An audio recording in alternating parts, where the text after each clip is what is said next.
Sarpiraayizii obboleettiin teenya Ashaan Dubaay irraa maatii isiitiif sarpiraayizii naaf godhii jette. Inni kun kastamara kiyya lammaffaadha jechuudha. Maatii kan sarpiraayizii godhaa jirtu. Akkuma sitti argitan kana jechuu hanga danda'een baay'eellee akkasitti nu mijatu yoo baate. Assalaamu alaikum warahmatullaahi wabarakaatu. Ashama harka hunda hordoftoota fi kabajamtoota kiyya amantiif kutaan osoo waliin qoodiin jirra jirtu baga jiraattan isiniin jedha. Wanni isin beekuu qabdanii irra caalaa jechuudha. Namni wanni sun godhameef gammaduudha. Wallaahi la'azii martiin gammadu mucattiin tun jechuudha.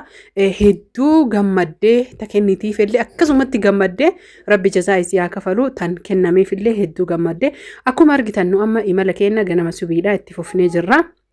Erga hanga takka qeerraa fagaannee jenne baajaajii yaabbanne jechuudha. Baajaajii kontiraata qabanne deemsa keenya itti fufne hordoftoota fi kabajamtoota kiyya namoonni amantummaadhaan jechuudha sarpiraayizii barbaadan isiniif ni goona ni qopheessina. Garuu namni isin qopheessitaniif sun hagam gammada hagam fedha jechuun waan kana namoonni kenna hedduun jechuu sarpiraayizii akkana hubannoo kan irra caalan isaanii qaban isinii galaa jiraan bakka waan bilaashaa waan tirfii wayii godhanii hangam gammadan isinii galee hagam gammachiisadha wallaahi kana jechuun. Baay'ee mucattiin tun maashaallah hedduu gammadde akkuma argitan kunoo ergaa baajaajii keenyarraa deemnee jechuudha bakka keekii ajajnu geenne keekiin xiqqoo ni tura yeroo fudhata sa'aatii jechuudha isinii galee sa'aatii 4-5 akkas fudhata akkuma argitan kana seennee jechuudha kunoo haaluma argaa jirtaniin keekiin hin jiru nuka barbaannu barreeffama adiidhaan I love you my family ka jedhuu fi akkasuma roozii fi kalarii adii wal keessa feena amma teennee eegaa jirra baay'ee dadhabne ammoo teessumni nama hifachiisa waa dhugna jenne akkuma sitti argitan kanatti shoorbaa ajajannee shoorbaa kana namoonni hin beekne hin jiru shoorbaa balkireemii yookiin ammoo dijaajaa fi kireemaa akkasuma ammoo hedduu namatti tola bakka jechuun hedduu jaaladhaan duraaniin illee ammallee isa ajajannee dhugaa jirraa jechuudha saanima tokkicha ajajannee taa'uu hifannee isiniin jedha kanaaf hordoftoota fi kabajamtoota kiyya ganamaan yoo bahu nama jechuu yeroo dhangalee gara waan hedduu hojjetee meeshaa nama hedduu dhugaa rabbi dubbachuu fi kadijaa sallaata akka meeshaa isii har'a ofirraa goolabee boru ammootuyyuu ergaa fedana irreegatti hima jedhee yaade garuu sa'aatiin namaaf hin qusatamu maal akka ta'e hin beeku ani ergaa akkuma isin asitti argitan asuuyyuu teennee shoorbaa kana dhugnee geessinee jechuudha booddee sanii keekicha kennaa fudhannee maashaallah tabaarakallaa akkuma argitan kana mana dhaqnee jirraa jechuudha kallattii dhumaan maashaallah isiniin jedhee jira baajaajiin kontiraata illee nu eegee nu hifatee lixee achi deemnee haga fagaannee jennee obboleessisii nu fuudhee rabbi sarraa jaalatu isatu nu geessee isiniin jedha kunoo maashaallah mana dhaqnee seenaa jirra akkuma sitti argitan kana viidiyoo lammataati mana kanaaf ana jalqaba osoo hin ta'in lammataadha ergaa dhaqee jedhellee ol seenee ufuma kiyyaa waan tokkoof jalaa fuudhee viidiyoon dheeraadha garuu keessaa idiitti godhee muree baasee manni ifaan hin jiru daa'imtiisii maashaallah tana rabbi si haa guddisuu fi akkuma sitti argitan qamisiin isii guddaadha jalaan ammoo uffata isiin qabdu bakka jechuun uffata furdaa waan ta'eef onnaa jechuu didee beekaa guddaa biteef asiin durallee uffata aadaa guddaa bitee fi amma ammoo qixxee itti tahaa isiniin jedha haala kanaan kunoo beelloon isii fi postaan isii kana fakkaata boorsaallee qaba isa bichaa miti kan biraallee ni qabdi isii qofaa miti sarpiraayizii namoota hedduudha jechuudha yeroo hedduu mucattiin tuni wanni isin beekuu qabdan wal bira namaa guutu yoo namni 10 ta'e nama 10 har'a godhuu hin dandeettu waan raaje keessa asiin durallee nam 3 himu akkamii goote ammallee nam 3 nam 6 garuu namni kenna kaboodaa kuni amma ara nam 4 amma nam 4 sarpiraayiz goote nama meeqa nama 7 jechuudha hin dhumatu nam hawaasni keenya baay'eedha maashaallah rabbi ammallee nu haa baay'isu kanaaf kan nama komatullee hin hafullee jiru tun ammotuyyuu tan obboleetti ta'uun wal turgaa rabbi natti himte isiin hin dagadhee maashaallah isiif ammotuyyuu qamisima likkii isii bitee fi mucattii isii ammotuyyuu kan irra taran jedhamu seeraan itti ta'a garuu fustaanni akka amma mucattiin isii jabduu tun godhattee ta'uu qaba itti aansuun haadha isiitii shiitaa gaafa kaan bitee iyyadatta yoo ta'e kunoo maashaallah tabarakallah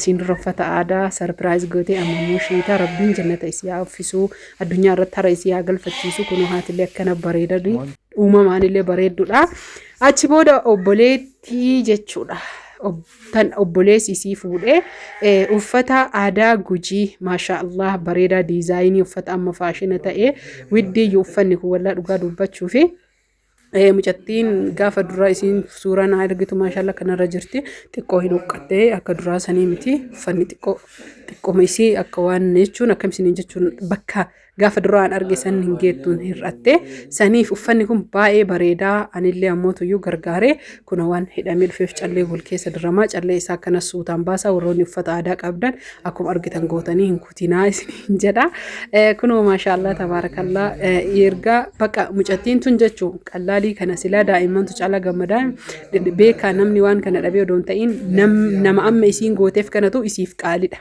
Sinii galee mucattii amma uffata kana bitteetuyyuu yoo na mucattii tanaaf qaalidha. Siniif galee maaliif jennaan namni qaalii yoo namaa godhe yoo waa namaa godhe dhiyoo kana jechuu wallaahi namni sarpiraayiz na godhee jechuudha.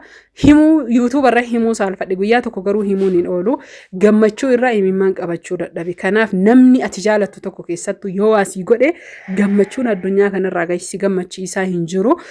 Asitti godhattee hin beeytu osoo hin tahin guutumaan guutuu mucattiin tun uffanni kun bitamuuf hin beeytu. Namni tokko callisneetu madhaynee itti bilbilee obboleessa isiitiin dhaamsooyii qabnaa yoo isin kennuuf hin fuudhii kootu jenneen kararra mana isaanii dura waan beekuuf naannoo isaaniitti dhiyaadhee jechuudha. Odoo isinii waraabee sa'aatii 3 iyyuu geeffamu argitanii uffata kana akka itti bareedu namootiin barbaadan hundi keessanuyyuu ajajachuu dandeettan. Carqiin kun kalarii kana qofaanii miti. Kalarii akdaralleen, ahmaralleen, azraqalleen, kalarii haga 5 jechuun alwaana haga 5tiin isiniif hojjetuu ni danda'a jechuudha. Isinummaan bichaan ajajadha. Lakkoofsi bilbilaa duwwaa 97815 72 75 WhatsApp Telegram yeroo maran argattan. Irra isinii deebi'a teelegiraamaa fi waatsaappiin imoo harkaa bilbila yoo qabaadhe isinirraa kaasa harkaa yoo qabaatiin ammoo keessa deemee soqee nama hedduu waan ta'eef deebisuu hin danda'u. Maashaallah mucattiillee faaya bareedduu tanaa maashaallah jedheenii jira. Isiinuyyuu bareeda faayatu isiin mala. Asitti ammoo sarpiraayizii uffatuma kana xagama jechuudha. Abbaa manaa isii kootu godhu jetteen viidiyoo hin mureen dide inni. Kootu godhuu jettee kadhattee innammoo jechuun dhiirri beeytanii waan akkanaa kana sarpiraayizii kana rabbiin isaan kennine silaa dhiira waa jedhee dhiifachuu manaa wayyaa kunoo maashaallah akkana jira ka isaallee xagama kana walirratti jechuudha. Amma ammootuyyuu qophii kenna gara keekititti yookiin ammootuyyuu dabaree itti aanutti tarree jirra isiniin jedha. Sarpiraayiziin akkana fakkaata. Itti aansuun kana bichaayyuu miti jidduun hin dagadhee mucattiin isii uffata biraallee ni qabdi.